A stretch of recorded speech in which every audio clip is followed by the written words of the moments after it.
Hello and welcome to The Drum. I'm Julian Morrow. Coming up tonight, the truth about the carbon tax, why the political debate is turning to honesty and whose pants are on fire the most. Is Julia Gillard really that cool with Bob Hawke's praise for Greg Combet? And who is the real Julian Assange? We talk to his former writing collaborator.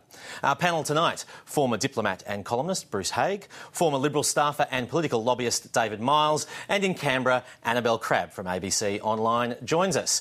First, the idea of a carbon tax was never going to be an easy sell for the federal government. And the Greens haven't exactly made things easier by suggesting that there'll be no exemption for petrol. Oh, look, I think this is a storm in a teacup. I put forward a view that the Greens have, that obviously transport is one of the sectors that should be covered, and that in the Greens' view, petrol should be included. That gave Tony Abbott more ammunition in his campaign to prove that it will hit household budgets hard. This morning, the opposition leader wouldn't commit to rolling back any carbon tax introduced by Labor, but by this afternoon, he'd changed his tune. We will oppose this in opposition.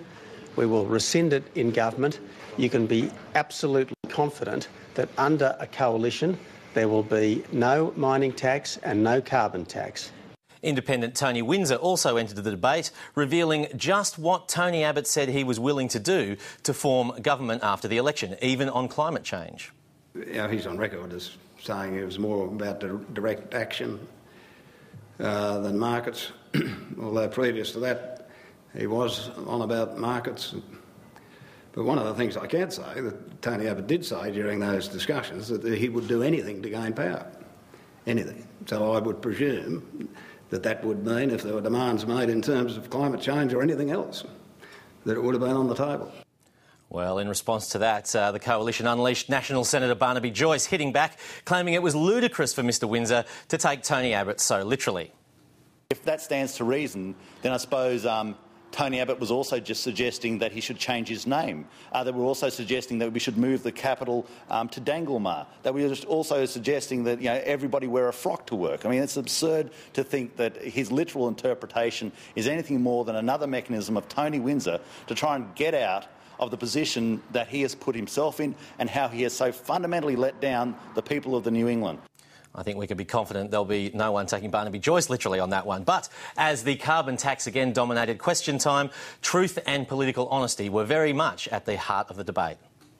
The Leader of the Opposition has never done, and what he will never do, is become honest with the Australian people and say to them that he himself has personally endorsed a carbon tax as the simplest way of pricing carbon. Has the Greens member for Melbourne been more honest than the Prime Minister with the Australian people by at least admitting that the Greens have forced her to include petrol in her carbon tax? There is no such thing as a no-cost approach, and what the Leader of the Opposition wants to do is make households worse off by $600 a year. Why did she advise the ex-Prime Minister to abandon the emissions trading scheme in 2010, but is now proposing to introduce the a honourable carbon member's tax? time has expired. Say to her is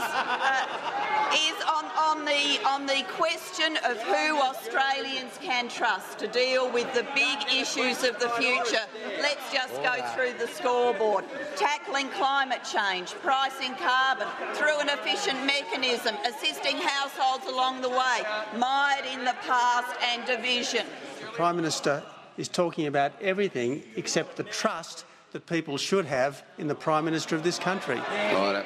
Given the carbon tax lie, she told before the election, how can Australians ever again trust this Prime Minister? And to the Leader of the Opposition, I say this: if he wants to have a debate about political honesty, well, bring it on. Bring it on. I say to the Australian public, I will submit myself to your verdict as to which of us, that Prime Minister or this Leader of the Coalition, is the more truthful person in Australian politics. Not exactly a triumph for political substance today. Lots of name-calling.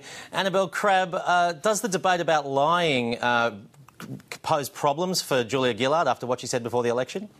Oh, yeah, without a doubt. I mean, it's very difficult to make an argument that you didn't say something that there's footage and a print record of her saying that under a government I lead there'll be no carbon tax. You know, it's pretty incontrovertible when you put it like that, and kind of difficult to wriggle out of once you have reversed that position after an election campaign. And, you know, the truth of the answer, you know, the explanation as to why she said that she was completely freaking out, as was everybody on her team in politics, about this sort of idea of the great big tax that Tony Abbott was making so much mileage out of, you know, doesn't really wash too well. So that's why she's got to, you know, explain her decision now as a product of changing political circumstances. But it's absolutely a problem for her, because people, you know, can see and remember her saying it, and to see her doing something different now is the sort of thing that's a problem for every politician. I mean,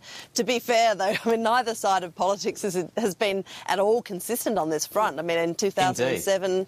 We went to a campaign where both sides of politics were offering an emissions trading scheme. And David Miles, I wanted to ask you about that, if possible, as well, because Tony Abbott seems to have had a bit of a misstep today. Why wouldn't he commit to roll back straight off the bat and make part of the day's media about his changing positions? Well, quite simply, Julian, I mean, he hadn't taken this to the party room as yet, or to shadow cabinet. I mean, people have criticised Tony Abbott in the past, including his own colleagues, for speaking from the hip and for committing to things before they'd had a chance to be ticked off, as it were, by either the shadow cabinet or the party room. Here he said from day one of this debate that he was going to fight it every second of every minute of every hour of every day. But as to whether he'd roll it back or would dump it should he win government, he quite rightly, I think, said, I'll take it to shadow cabinet. He did that today. He came out afterwards and said, that's it, we're going to knock it over if we win. Do you think there are dangers in committing to roll back, in particular for the business community? I mean, they'll want certainty once this scheme is in, won't they? Well, it's got to get passed yet, and I think there's still a few hurdles before it does get passed. And what is the structure of it going to be? What's the detail behind it? We've had, you know, yet another sort of policy thought bubble, in a sense, that we're going to have a carbon tax. It's going to be 3 to 5 years. It's going to, at some point in time in the future, lead into an ETS. But what's the detail? How's it going to be affected? What is the compensation? All of those issues have to come up before this can even get debated in the Parliament. I mean, we haven't seen any draft legislation. There's nothing like that. I mean, health reform's like in a similar way that we haven't seen much legislation on health reform either, and that was over a year ago. Bruce Haigh, Graham Richardson certainly came out in the press today saying that the government would be better to make the details of its policy clear soon so that people can start arguing about those facts. Do you agree with that? And how do you think the early days of the carbon tax debate have panned out for both sides? Oh, it's sloppy. This is really sloppy. You don't come out with 3 pieces of paper and say we've got a carbon tax and we're going to give you the details later on. The closest I've heard so far as to what they're thinking is Combe on Insiders over the weekend when he talked just about electricity, and then I thought, OK, this is a punitive tax. They're going to bring this tax in to bring about reform, to change the efficiencies of the industry, and then that'll be passed on to consumers, but then some consumers are going to be compensated. Well, that's good that Greg was able to tell us that much, but that's the first time I've heard it spelled out in any form at all. Yeah. But this